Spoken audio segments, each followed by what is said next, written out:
Hello everyone, welcome to my YouTube channel. और आज के इस वीडियो में हम अध्ययन करेंगे कूलाम का नियम। बिल्कुल कूलाम का नियम बिल्कुल शॉर्ट टर्म तरीके से याद करेंगे यहाँ पर। और जी हाँ, वीडियो के अगर अंत तक रहते हैं तो इस बात की गारंटी लेता हूँ कि दूसरा वीडियो आपको देखने की ज़रूरत नहीं पड़ेगी। तो चलिए स्टार्ट करते हैं, वक्त ना बर्बाद करते हो। देखिएगा यहाँ पर हम बात करेंगे कूलाम का नियम। आप लोग कॉपी और कलम उठा लीजिएगा।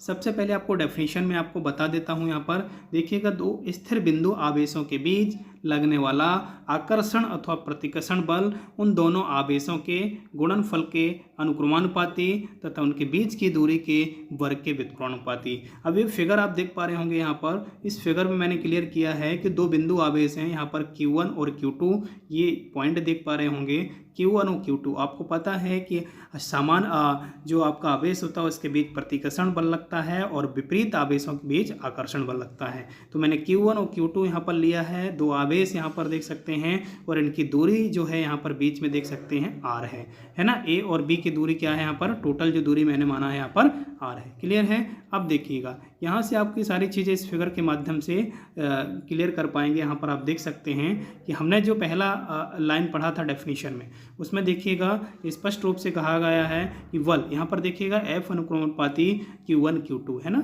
और ये समीकरण इक्वेशन 1 हो जाएगा, क्योंकि आपको पता है कि हमने यहाँ पर पढ़ा है अभी जस्ट कि लगने वाला आकर्षण अथवा प्रतिकर्षण बल आवेशों के गुणनफल के अनुक्रमानुपाती। ये है ना स्पष्ट रूप से आवेशों के गुणनफल के अनुक्रमानुपाती। तो आवेशों का गुणनफल जो यहाँ पर आपको याद रखना है, विशेष रूप से देखेंगे तो Q1 into Q2 equal to equation first हो जाएगा।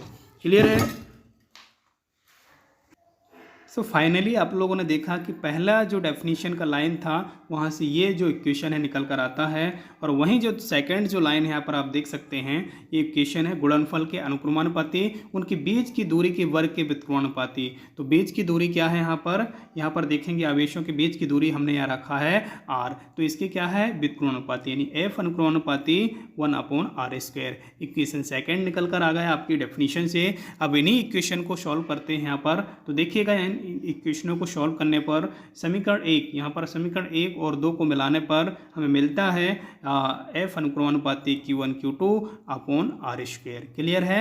इसको मिलाने पर मिला है, या फिर हम इसको अनुक्रमानुपाती हटाएंगे, ये सिंबल हटाते हैं तो एक कांस्टेंट आता है। तो कांस्टेंट यहाँ पर क्या आ गया कि F इक्वल टू यहाँ पर हो जाएगा क्या, F K into Q1 Q2/r²। यहाँ तक कोई डाउट नहीं होना चाहिए, है ना। नेक्स्ट देखिएगा यहाँ पर बात कर रहे हैं। तो नेक्स्ट जो है आपको पता है कि K एक कांस्टेंट वैल्यू है, जहाँ पर K क्या है, एक नियतांक है। और यहाँ पर K इक्वल टू क्या रखेंगे, नियतांक। और यहाँ पर या फिर रख सकते हैं K की जगह हम रख सकते हैं F इक्वल टू, आपको पता है कि 1/4πε0 रख सकते हैं।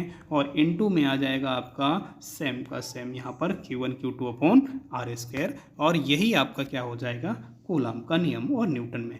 क्लियर है। तो सभी बच्चों को क्लियर हो चुका होगा, आई होप। मैं आशा करता हूँ। और वीडियो हेल्पफुल लगता है तो वीडियो को लाइक कीजिएगा। चैनल में पहली बार हैं तो चैनल को सब्सक्राइब कीजिएगा। मिलते हैं नेक्स्ट वीडियो में, तब तक के लिए जय हिंद।